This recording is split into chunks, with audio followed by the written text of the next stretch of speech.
বিশ্বকাপ ফুটবল নিয়ে আমাদের বিশেষ আয়োজন।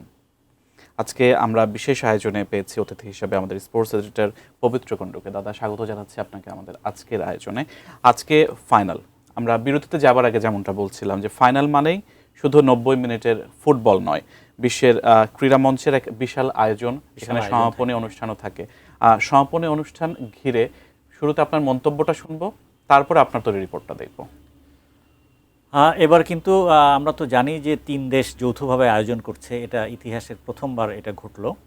আর বৃহত্তম ফুটবল বিশ্বকাপ, 48টা দল, দলের নিরিখে যদি আমরা হিসেব করি এত বড় বিশ্বকাপ তো হয়নি। 48টা দল, আমরা 16টি দলের বিশ্বকাপ দেখেছি, তারপরে 32 দলের বিশ্বকাপ একটা নিয়মই হয়ে দাঁড়িয়েছিল। এই নতুন ফিফা সভাপতি জিয়ান্নি ইনফান্তিনো উনি এসেই 2016 সাল থেকে উনি চেষ্টা করে যে 48 দলের বিশ্বকাপ হবে। সেটা গতবার ওনার করার কথা ছিল, 2022-এ সম্ভব হয়নি, 2026-এ কিন্তু উনি করেই ছাড়লেন। বৃহত্তম বিশ্বকাপের উদ্বোধনী অনুষ্ঠান এবং সমাপনী অনুষ্ঠানও কিন্তু বৃহত্তমই হচ্ছে, সেরকম জাঁকালো। আমরা উদ্বোধনী অনুষ্ঠান দেখেছি, দারুণ। সেই শাকিরা বার্নাবয় থেকে শুরু করে মানে যে আমরা থিম সং আমরা দেখেছি। তারপরে বিশ্বকাপের সমাপনী অনুষ্ঠানে কিন্তু 90 মিনিট আগে কিন্তু শুরু হবে, ম্যাচ শুরু হবে 1টায়, তার 90 মিনিট আগে চলতে থাকবে। আর মাঠের মাঝখানে হাফ টাইমে একটা অনুষ্ঠান হবে, 11 মিনিটের একটা কনসার্ট। এটা হওয়ার কথা ছিল কিন্তু 30 মিনিট।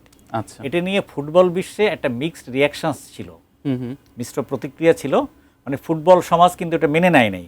মানে আধ ঘন্টার ওই বিরতি কিন্তু অনেক, মানে খেলোয়াড়দের যে কুলিং ডাউনের জন্য এটা তাদের শরীরের উপর প্রভাব ফেলে, ব্যাপার আছে, যার জন্য সমালোচিত হয়ে ফিফা শেষ পর্যন্ত কিন্তু ইউটার্ন করেছে। তাহলে মাত্র 11 মিনিটের ওই হাফ টাইমের অনুষ্ঠানটা হচ্ছে 11 মিনিট কনসার্ট, যেখানে শাকিরা, ম্যাডোনা, জাস্টিন বাইবার, বিটিএস এদের পারফরমেন্স থাকবে। বেশ কিছু নতুনত্ব আজকের ফাইনালে সম্ভবত আমরা পাচ্ছি। এই আমি একটু বলি সিয়াম, দেখেন এই যে আমেরিকায় হচ্ছে তো বিশ্বকাপ, জি, এটার মধ্যে কিন্তু আমেরিকান ফুটবলের কিছু ইনগ্রেডিয়েন্টস ঢোকানো হচ্ছে। মানে আমেরিকায় তো ফুটবলকে তারা বলে সকার, পায়ে যেটা খেলতে হয়, এটার সাথে কিন্তু তারা এত পরিচিত ছিল না ওভারঅল। তো আস্তে আস্তে পুরো আমেরিকায় ফুটবলকে জনপ্রিয় করার জন্য এই যেগুলো কিন্তু করা হচ্ছে। আমরা ম্যাচের মধ্যে দেখছি হাইড্রেশন ব্রেক, 2টো হাইড্রেশন ব্রেক থাকছে। ফার্স্ট হাফে একটা, 45 মিনিটে মাঝখানে একটা, আর দ্বিতীয় 45 মিনিটের মাঝখানে একটা। এই হাইড্রেশন ব্রেকও কিন্তু এই আমেরিকান ফুটবলে হয়। সেখানে 1 ঘন্টার খেলা তো, একটা ম্যাচ 1 ঘন্টা হয়, 15 মিনিট পর পর একটা ব্রেক থাকে। সেটা কিন্তু এটা করে দিল। যদিও বলা হচ্ছে যে প্রচণ্ড গরম, মানে খেলোয়াড়দের সুবিধার্থেই যাতে তারা একটা কুল ডাউন করতে পারে হাইড্রেশন ব্রেক দেওয়া হচ্ছে, কোনো দরকার ছিল না। এবং এটা কিন্তু ফুটবল অঙ্গনে দারুণভাবে সমালোচিত হয়েছে বিষয়টি, যে এটা এক ধরনের ডিস্ট্রাকশান, মনোযোগ নড়ে যায়, ফোকাস নড়ে যায়। আবার দেখুন এই পুরস্কার বিতরণীতে একটি অভিনবত্ব আছে।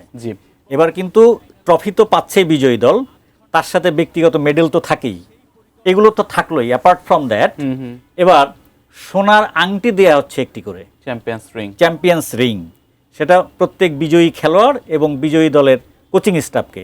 এটা কিন্তু এই আমেরিকান ফুটবলেরই অবদান। মানে আমরা কিভাবে এএফএলকে এর মধ্যে একদম মানে মিশে যেতে দেখছি। যেমনটি বলছিলেন, ঠিক সেই সাথে সাথে উত্থান পতন, আনন্দ বেদনা, যেটাই বলি আমরা। 103টা ম্যাচ শেষ করলাম, এখন অভিজ্ঞতা, মানসিক দৃঢ়তা, ম্যাচ ম্যানেজমেন্ট, সেই সাথে সাথে বল দখল, দ্রুত পাসিং বা তারুণ্যের গতি, এইসব মিশেলে যদি আমরা আজকের বা রাত 1টার সময় যে আর্জেন্টিনা স্পেন ফাইনাল ম্যাচ হবে, এগুলোর আলোকে আমরা কোন দলকে এগিয়ে রাখতে পারি? এটা খুব মুশকিল আসলে। আপনি দেখুন যে যদি ফিফা র্যাঙ্কিং ধরি, আর্জেন্টিনা কিন্তু আবার 1-এ চলে এসছে, শীর্ষে চলে এসছে। তারা যখন বিশ্বকাপ শুরু করেছিল তারা 2-এ ছিল, 1-এ ছিল না। এই বিশ্বকাপের রেজাল্ট এটা তো সাথে সাথে আপডেটেড হয়, আপডেট করা হয়, 1-এ চলে গেছে, স্পেন 2-এ। তো এমনি সেরা র্যাঙ্কিং অনুযায়ী সেরা 2টি দলের লড়াই অবশ্যই। আর যদি বিশ্বকাপের পারফরমেন্স আপনি বিবেচনা করেন, একদম সেরা 2টি দলই কিন্তু ফাইনাল খেলছে। আর্জেন্টিনা গ্রুপ পর্বে দুর্দান্ত করলো, কিন্তু নকআউট ফেজে গিয়ে প্রতিটি নকআউট ম্যাচে গিয়ে তারা কিন্তু মানে নাটকীয়ভাবে জিতেছে, একেবারে কোণঠাসা অবস্থায় মানে বাদ পড়ে যায় অবস্থায়, প্রতিপক্ষ তাদের ঠেলে একেবারে বের করে দেবে, এই অবস্থায় তারা কিন্তু ঘুরে দাঁড়িয়ে জিতেছে। সেই তুলনায় স্পেনের পথ, মানে road two new jersey, new York, MetLife, এটা তো খুবই সহজ ছিল। জি, তারা দেখুন সেমিফাইনালে আমরা যাদের সম্ভাব্য চ্যাম্পিয়ন ধরেছিলাম, ফ্রান্স, দুর্দমনীয়, অদম্য, সেই ফ্রান্সকে একেবারে দাঁড়াতেই দিল না। এমবাপ্পে, তারপরে ডেমবেলে, এদের একেবারে বোতলবন্দি করে জিতলো 2-0। স্কোর লাইনটা 2-0 হলেও আমার মনে হয় ব্যবধানটা প্রকৃতপক্ষে আরও বেশি ছিল। আর যদি আপনি প্লেয়ার টু প্লেয়ার বিবেচনা করেন, তাহলে আমি মেসিকে সরিয়ে রাখছি, লিওনেল মেসিকে সরিয়ে রাখছি। তাহলে দেখবেন যে লিওনেল মেসিকে যদি সরিয়ে রাখি তাহলে 10 জন খেলোয়াড় থাকলো। এই 10 জনের মধ্যে মেরিট অনুযায়ী অন্তত 8 জন আর্জেন্টিনার চেয়ে কিন্তু এগিয়ে থাকবে। আর লিওনেল মেসিকে আমি সরিয়ে রেখেছি এই জন্যেই, লিওনেল মেসি সর্বকালের সেরা খেলোয়াড়, এই নিয়ে আর কোনো সংশয় নেই, গ্রেটেস্ট অফ অল টাইম। তিনি কি করতে পারেন সেটা আমরা দেখেছি ইতিমধ্যে, মানে আমরা ভাবতে পারিনি, কিন্তু মাঠে সেটার এক্সিকিউশন দেখেছি, তাই না? এই টুর্নামেন্টে 39 বছর বয়সে তিনি 8টি গোল করলেন। যে হ্যাটট্রিক ছিল না তার বিশ্বকাপে, প্রথম ম্যাচে তিনি হ্যাটট্রিক করলেন, 4টি অ্যাসিস্ট করলেন। কিন্তু একটু দুঃখের ব্যাপার হলো যে শেষ পর্যন্ত কি, আমার কাছে এই প্রশ্নটি যাচ্ছে, আপনার কাছে হয়তো নিশ্চয়ই যাচ্ছে, যে গোল্ডেন বুট যেটা, জি, মেসির শোকেসে সব পুরস্কারই আছে, গোল্ডেন বলও কিন্তু তিনি দুবার পেয়েছেন, 2014 বিশ্বকাপ এবং 2022 বিশ্বকাপ।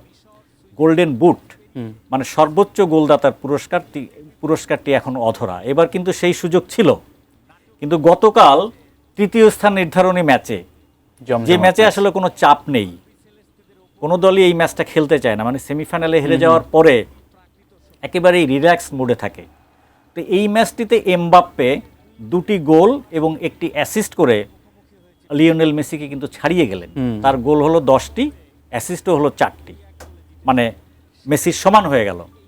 এখন মেসিকে যদি গোল্ডেন বুট জিততে হয়, 2টি গোল করতে হবে এবং 1টি অ্যাসিস্ট করতে হবে, সময়ের কঠিন ব্যাপার। কারণ স্পেন যে দল, আপনি জানেন যে 7টি ম্যাচে তারা মাত্র একটি গোল খেয়েছে, মানে তাদের রক্ষণ এত দুর্ভেদ্য এবং মাঝমাঠ এত সৃষ্টিশীল, এবং তারা মাঝমাঠে অন্যদের হুল ফোটাতে দেয় না। এই যে এই ব্যাপারগুলো, সেখানে এই গোল করা কিন্তু অনেকটা কঠিন। তাহলে কি আজকে 90 মিনিটের মধ্যে আমরা ফলাফল পাবো না আরো সময়? না, আপনি মানে নকআউট ফেজ, নকআউট পর্বে আপনার 90 মিনিট আপনি কখনোই বলতে পারেন না যে 90 মিনিটে ম্যাচ শেষ হবে। 90 মিনিটের পরে আছে অতিরিক্ত 30 মিনিট, 15 মিনিট ভাগাভাগি করে দুই অর্থে, তারপরে টাই ব্রেকার। এটা টাই ব্রেকারে যেতে পারে, আবার অতিরিক্ত 30 মিনিটেও, মানে 120 মিনিটে খেলা হতে পারে, 90 মিনিটেও হতে পারে।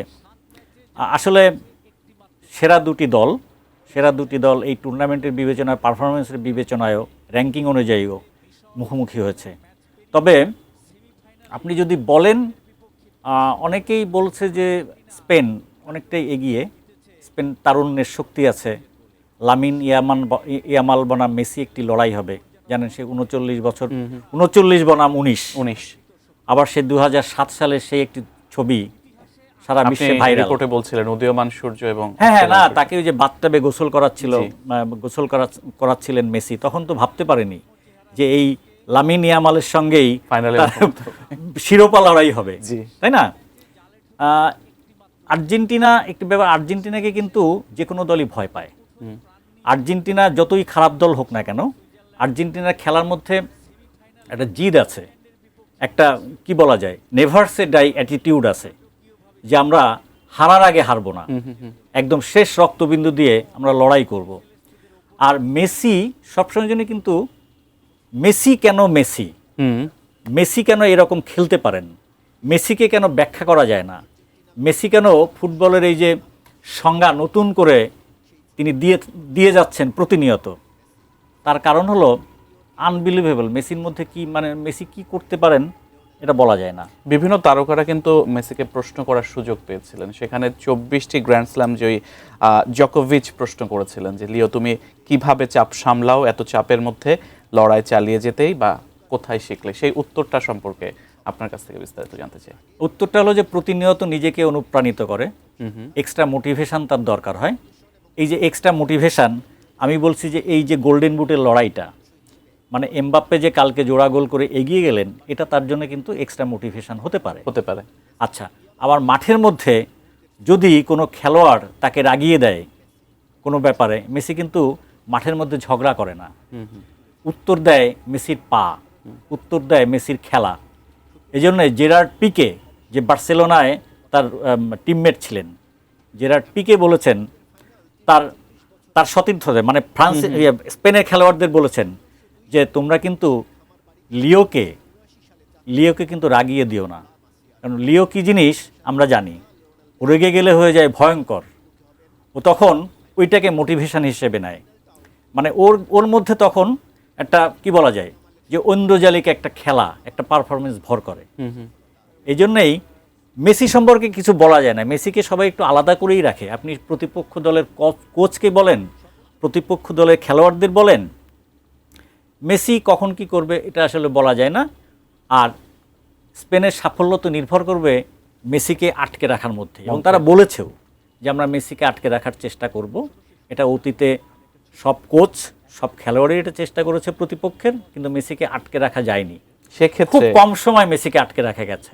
জি, সেক্ষেত্রে খেলা যদি নির্ধারিত সময়ের পর অতিরিক্ত সময় করায়, টাই ব্রেকারে যায়, সেক্ষেত্রে যদি আমরা বলি গোল্ডেন গ্লাভস, এটা কার পাওয়ার সম্ভাবনা বেশি বলে মনে করেন? গোল্ডেন গ্লাভস দেখেন, দুই পক্ষের দুই গোলকিপার কিন্তু দুর্দান্ত। জি, এমিলিয়ানো মার্তিনেজ, মানে মেসির দলের গোলকিপার আর্জেন্টিনার, গত বিশ্বকাপে তিনি গোল্ডেন গ্লাভস জিতেছিলেন।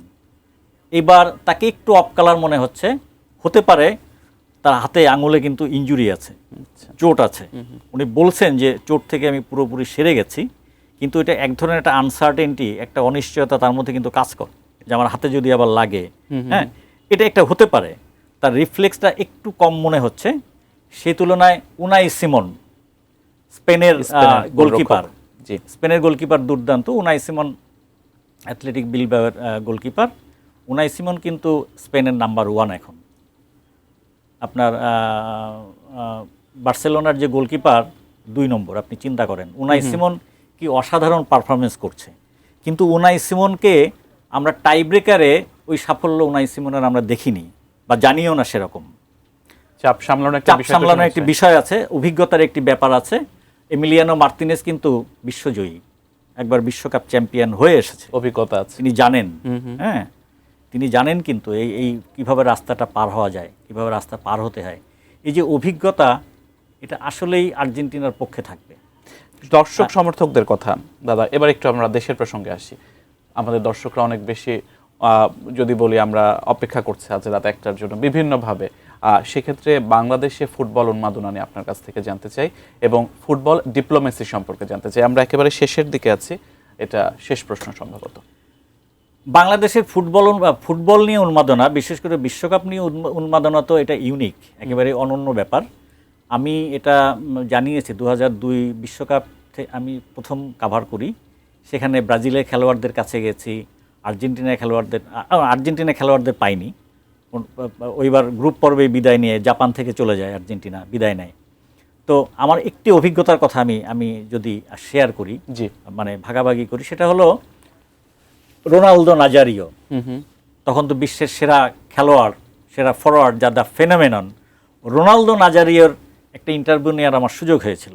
আচ্ছা, তো আমি যখন পরিচয় দিই I am from Bangladesh, Ronaldo Nazario আর রবার্তো কার্লোস পাশাপাশি, তাদের মধ্যে দারুণ বন্ধুত্ব ছিল।